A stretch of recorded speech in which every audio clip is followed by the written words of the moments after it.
नमस्कार दोस्तों, मैं जितेंद्र गुप्ता। आप देख रहे हैं स्टार सिटी न्यूज़। मैं इस वक्त मौजूद हूं कालकाजी विधानसभा में। हमारे साथ आप पार्टी नेता रोशन चौहान जी इस वक्त मौजूद हैं हमारे साथ। चौहान साहब, आपका स्वागत है स्टार सिटी न्यूज़ में। आपने हमें समय दिया आज के लिए। तो मैं आपसे पहला सवाल करूँगा कि आपकी जो राजनीतिक जो जर्नी है आम आदमी पार्टी में, किस प्रकार आपको जुड़ाव हुआ सर? कौन आपको लेके आया? भाई, जुड़ाव राजनीति पार्टियां खाली विचारों का चुनाव होता है जी और विचारों के चुनाव वही राजनेता और कार्यकर्ता उसके अंदर भागीदारी करते हैं। जी पहले मैं भारतीय जनता पार्टी के अंदर रहा हूँ, उसके अंदर मैंने 15 साल कार्य करा है। जी सर। फिर वहाँ से भारतीय जनता पार्टी को यहाँ के लोकल मुद्दों के उस पर ही मेरे को छोड़ना पड़ा, जी। क्योंकि वो परिवारवाद के खिलाफ राजनीति कर रहे थे। Okay okay. और यहाँ का जब उनकी टिकट का वितरण हुआ तो एक ही परिवार से घर से विधायक भी दे रहे हैं, घर से निगम पार्षद भी दे रहे हैं, तो उससे थोड़ा मेरे मन को आघात लगा जी। कि हम इतने दिनों से जिस परंपरा को तोड़ने के लिए लगे हुए हैं, इन्होंने वही परंपरा अगर यहाँ चालू करी तो हमारा क्या काम रह गया। तो सर, आम आदमी पार्टी कैसी लगी आपको? कैसे विचारधारा आपको लगी? आम आदमी पार्टी एक संगठन है, समझ लीजिए पूरी जनता का संगठन है। उसमें मेरे को इस पार्टी में कार्य करते हुए आज 1.5 साल हो गया है। और यहाँ के जो कार्यकर्ता हैं बड़े मिलनसार कार्यकर्ता हैं। वो हर एक आम आदमी की परेशानी को समझते हैं। मैंने दूसरे कार्यकर्ताओं में दूसरी पार्टी में जब काम करा था, उसमें मेरे को ऐसा लगता था कि भाई विधायक से मिलेंगे जब भी काम होगा, विधायक के किसी खास आदमी से मिलेंगे जब भी काम होगा। पर यहाँ की काम करने की जो प्रणाली है वो उनसे बहुत ही अलग भिन्न है। इनका मतलब क्या, हमने जैसे हेल्पलाइन नंबर पार्टी ने दे रखे हैं। उस पार्टी के अंदर आज जैसे सीवर की कोई समस्या है, पहले लोगों को वहाँ पे जाके रजिस्ट्रेशन कराना पड़ता था। जाके आज क्या है कि व्हाट्सएप के माध्यम से कोई भी व्यक्ति कभी भी कहीं से भी विधानसभा से हमें कोई भी समस्या भेजता है, हम उसे व्हाट्सएप पे ही आगे अपने एमएलए कार्यालय में उसको वितरण कर देते हैं और वहाँ से विदिन 24 घंटे के अंदर उसके ऊपर कार्रवाई हो जाती है। तो इस प्रकार का सिस्टम कि लोगों का कितना समय बच रहा है। जैसे पेंशन का है, पेंशन का पहले जो यहाँ के निगम पार्षद थे वो खुद अपनी जेब से चेक बांटते थे, तो लोगों को ऐसा महसूस कराते थे जैसे ये पैसा हम दे रहे हैं। पर आज इस पार्टी के अंदर ऐसा कुछ नहीं। वो ऑनलाइन सारी की सारी ट्रांजैक्शन उस आदमी के घर पे बैठे हो जाते हैं। एक आदमी अपनी हक लेने के लिए इतनी दूर तक आए, उसका समय भी व्यस्त खर्च होता है। तो ये भी बचत है उनकी, और कार्यकर्ता मिलके सब काम करते हैं जी। अच्छा रोशन जी, ये बताइए, जैसे कोविड-19 जो सेकंड वेव चल रहा है, इसको देखते हुए आपके लोगों को लेके क्या भूमिका रही? जो भी मतलब प्रवासी मजदूर थे, खाने से लेके या ऑक्सीजन से लेके या वैक्सीन से लेके? भाई, पहले तो हम जिस अभी टास्क पे काम कर रहे हैं वो लोगों को जागरूक कराने के लिए काम कर रहे हैं कि ज़्यादा से ज़्यादा लोग वैक्सीन कराएं।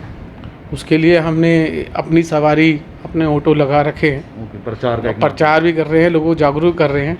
तो जिस प्रकार का ये वार्ड है, ये विधानसभा है, इसमें कॉलोनियाँ हैं, लोग अंदर से बाहर तक आने में, जहाँ सेंटर है वहाँ तक जाने में असुविधा है। हमने अपने व्हीकल लगा रखे हैं कि वो हमारे व्हीकल में बैठ के वहाँ जा सकते हैं। और वो लगातार काम कर रहे हैं 10 घंटे के लिए, और लोगों को जागरूक भी हो रहे हैं। और जैसे जैसे लोगों को रजिस्ट्रेशन नहीं हो रहा, वो जैसे अब कोविड सील का को वैक्सीन का रजिस्ट्रेशन नहीं हो रहा, जिनको दूसरी डोज चाहिए थी, आप दिन में हैंग हो जाता है, तो हमारे अपने वॉलंटियर बैठ के रात को उनके नंबर लेके फिर उनका रजिस्ट्रेशन कराते हैं ताकि उनको दूसरा भी डोज लग जाए।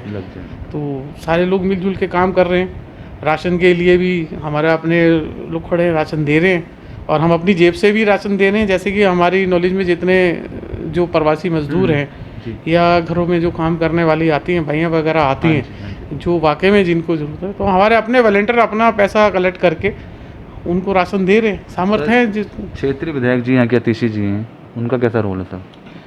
देखिए जी, क्षेत्रीय विधायिका जो आतिशी जी हैं वो बहुत बड़े कार्य कर रही हैं। काम क्या नहीं कर रहा। कोरोना काल के अंदर जब से वो विधायक बनी है, तो पिछले साल जब वो यहाँ विधायक का चुनाव लड़ी, तो उसके बाद ही आपको पता जस्ट ही मतलब कोरोना का लॉकडाउन हो गया था। और कोरोना काल में जब भी उन्होंने इतने काम करा दिए साल में, चाहे वो सीवर लाइन का काम हो, उनमें रोड बनाने का काम हो, उसके अंदर एजुकेशन के लिए किसी को रजिस्ट्रेशन कराना वो वाला काम हो, सारे काम कराने।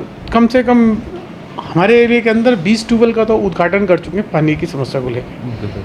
आज भी उनका स्टाफ बैठा हुआ है, लगातार काम करने के लिए बैठे, वो तो अपने घर में भी नहीं बैठे था। हालांकि उनको इस कोरोना काल में 2 बार कोरोना से उन्हें रूबरू होना पड़ा, ओके। पर जैसे ही वो ठीक हुए तुरंत अपने, जैसे एक फौजी अपने मोर्चे पे आ जाता है उसी स्टाइल में बिल्कुल आज भी सारी गाइडलाइंस वगैरह देनी, अपनी जूम मीटिंग करनी, मोबाइल के माध्यम से सबको सूचना देनी, सबका अपडेट लेना आज भी कर रहे हैं। आज डोर टू डोर जो हमारा काम चल रहा है, अभी उनका 8 तारीख को जन्मदिन था, उन्होंने इसमें अपने इस बार तो अपना जन्मदिन भी मनाया, क्योंकि बहुत सारे कार्यकर्ता बनाना भी चाहते थे, क्योंकि बहुत सारे हमारे जो वॉलंटियर थे उनके परिवारों में से कईयों की डेथ हो गई थी।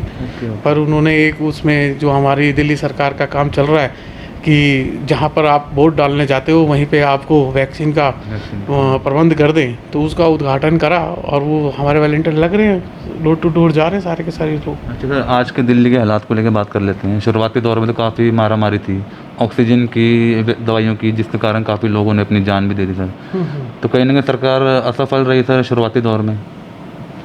देखिए जी, इसमें किसका वो दोष दें, केंद्र को दें, किसको दें? क्या था, ये जो पहली लहर थी उसके अंदर दिल्ली के अंदर अधिकतम केस 5000 के आसपास आए थे, तो उससे ज़्यादा की तो व्यवस्था दिल्ली के अंदर हो रही थी। पर सेकंड लहर इतनी ज़बरदस्त आएगी कि दिल्ली जैसे शहर के अंदर एक दिन में 30,000 31,000 लोग कोविड से होने लगेंगे, तो आपको पता ही है। फिर भी मैं दिल्ली सरकार की तारीफ़ करूँगा, उन्होंने उनके लोगों की भी 2-4 दिन तो अव्यवस्था रही और वो लगातार लगे भी रहे, और जिस प्रणाली के साथ मिलकर दोनों सरकारों ने मिल के जो ये एक युद्ध स्तर पर काम करा, तब जाके ये दिल्ली कंट्रोल में आई है। आज कोविड बिल्कुल कम कर दिया है, वो मारामारी ठीक है जी, अंदाज़ा नहीं था, पर अब आगे के लिए सारे काम हो रहे हैं। ऑक्सीजन प्लांट के लिए जितने प्लांट्स हमें ज़रूरत है वो लगाए जा रहे हैं, हॉस्पिटल्स में लगाए जा रहे हैं। अभी पीछे दिल्ली सरकार ने कहा था लाइसेंस लेने की ज़रूरत नहीं है आपको, आप अपने अस्पताल में लगा सकते हैं। जो फॉर्मेलिटीज़ हैं उन्हें काफ़ी कम करा है, ताकि लोगों के पास अच्छी से अच्छी सुविधा प्राप्त हो सके। ओके। अच्छा रोशन जी, और कुछ अपनी जनता में आप अपील या संदेश देना चाहेंगे लास्ट में? भाई, जनता के लिए मैं ये अपील देना चाहूँगा कि आप लोग सेफ़ रहिए, और कोरोना के लिए जैसे भी बचाव हो अपना अभी तक बचाव कीजिए, अपने ढील बिल्कुल ना बरतें, और इसको बिल्कुल हल्के में भी ना लें। ठीक है जी, आपको बहुत ज़रूरी है तो आप बाहर निकलिए, अगर आपको ज़रूरी नहीं है तो आप अपने घर पे भी रह के अपना काम कर सकते हैं। आज जो इंडिया है वो वाला इंडिया नहीं है कि घर से बाहर निकल के ही काम करेंगे या चिट्ठी लिख के ही भेजेंगे। आज इलेक्ट्रॉनिक है, हर एक चीज़ घर से बैठ के हो सकती है। ज़्यादा से ज़्यादा आप करिए और अपनी सेहत का पूरा ध्यान रखिए। साथ ही है हमारे शिवानी चौहान जी, आम आदमी पार्टी में यूथ विंग से जुड़ी हुई हैं। मैम आपका स्वागत है। मेरा आपसे पहला सवाल है कि आपको आम आदमी पार्टी में आपको जो जुड़ा हुआ, क्या आपने खासियत देखी मैम आम आदमी पार्टी में? उसमें ये ख़ासियत है कि जो आम आदमी पार्टी है स्पेशली वो आम लोगों के लिए, जो मतलब कॉमन पीपल है, जो पब्लिक है, जो बहुत कॉमन प्रॉब्लम्स फेस करते हैं, तो वो उसके लिए सलूशन निकालते हैं। तो मेरे लिए ये एक बहुत मतलब इम्पॉर्टेंट पॉइंट है जिसके वजह से मैंने आम आदमी पार्टी ज्वाइन करी है। So it's very related to a common people and public. तो लोगों के लिए मैम आप किस तरह से लोगों को हेल्प कर रही हैं, जो भी प्रॉब्लम्स होती हैं पब्लिक की, उस चीज़ को लेकर आप कैसे कर रहे हैं वर्किंग? हम उनके लिए जैसे कि सबसे main and most common feature मतलब प्रॉब्लम ये होती है, जैसे उनका इलेक्ट्रिसिटी बिल होता है या उनकी पानी की प्रॉब्लम होती है, या मतलब उनको पेंशन की प्रॉब्लम होती है, तो आम आदमी पार्टी ने उस चीज़ के लिए हर चीज़ का सलूशन निकाल रखा है। उनके लिए इलेक्ट्रिसिटी बिल कम करवाया है एंड पानी में भी कटौती करवाई है। और जो DTC बस है, जो आई थिंक सो हर एक कॉमन या मिडिल क्लास या उससे लोअर क्लास फैमिलीज जो यूज़ करती है, तो सब यूज़ करते हैं, तो उनके लिए बहुत बेनिफिशियल है ये चीज़। And I think so, and काफ़ी लोगों को मैंने उनका फीडबैक भी सुना है, तो इट्स लाइक कि दे आर वेरी हैप्पी। तो उन लोगों को बहुत चीज़ें जो फ़ायदा हुआ उनकी डेली लाइफ में, इनकम में जो उन्हें फेस होती है कि वो इलेक्ट्रिसिटी बिल पे कर रहे हैं, वाटर बिल पे कर रहे हैं, तो लाइक उनके लिए बहुत बेनिफिशियल है and they are really happy for this. Ma'am corona काल में कोई आपकी हेल्प रही हो?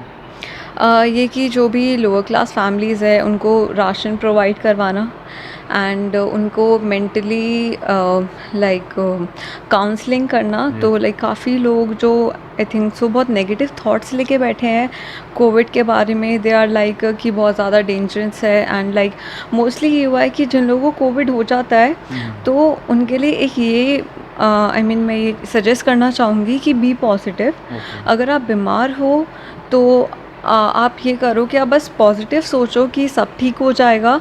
एंड आप मेडिकेशन तो ले ही रहे हो, डॉक्टर्स आपके लिए हैं एंड गवर्नमेंट हॉस्पिटल इतने अच्छे से प्रोवाइड कर रखे हैं उनके लिए, तो बस वो पॉजिटिव सोचें एंड आई थिंक सो सब अच्छा हो जाएगा। अच्छा, और कुछ लास्ट में आप संदेश देना चाहते हैं? अब जैसे अनलॉक खुली है, बाज़ारों में कहीं न कहीं क्राउड आप देख ही रहे हो, तो लोगों को आप अवेयरनेस करने के लिए क्या कहना चाहेंगे? हाँ, मैं यही कहना चाहूँगी हमारे सारी जनता को कि आप बस जो भी नॉर्म्स हैं, जो भी गाइडलाइंस हैं, जो भी रूल्स हैं कोविड को लेके, जैसे मास्क पहनना जी। या सोशल डिस्टेंसिंग बनाना, तो वो आप प्लीज़ फॉलो करें। इसमें आपका ही फ़ायदा है। अगर मास्क पहनोगे तो आई थिंक सो सामने वालों को कोविड है तो आप उससे 90% आप ना उससे बच जाओगे। बिल्कुल, बिल्कुल। सोशल डिस्टेंसिंग से आप बचे रहोगे तो थोड़ा सा अपना टेक केयर करो, अपनी फैमिली के बारे में सोचो, तो थोड़ा सा आप ये रूल्स फॉलो करो। बाकी आई थिंक सो बहुत जल्दी इंडिया में सब नॉर्मल हो जाएगा। वैक्सीन भी बहुत जल्दी आने वाली है सारे पॉपुलेशन के लिए, तो आई थिंक सो सब नॉर्मल हो जाएगा। बस आप अपने रूल्स फॉलो करो, दैट्स इट।